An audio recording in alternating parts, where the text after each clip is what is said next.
आसନ୍ତୁ शुणा एकता ही बल विषय गोटे गपटे गुड़ाए पक्षी दिने आकाश में उड़ुले से माने खाद्य अन्वेषण गोटे जगार आ गोटे जगह को उड़ी बुलूले।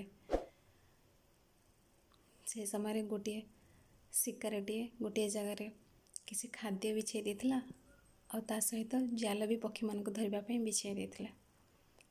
से मैंने चारिआडे बुली बुली से खाद्य को देखिले एवं तल को आसिक से माने ताको खाइबा को लगे।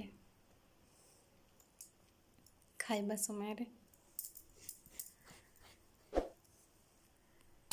समय से माने जाल रे पड़गले आ भाविले एथुर केमिति मुकुलिबे।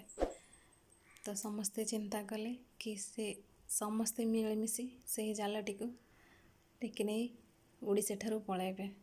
आ से ही कले मिलमिशि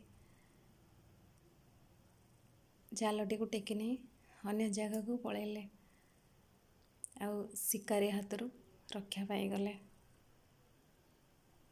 एकतार बल से माने दिखाई देले आ बंचीगले। मिलमिशि काम कले सब किछि संभव होता है।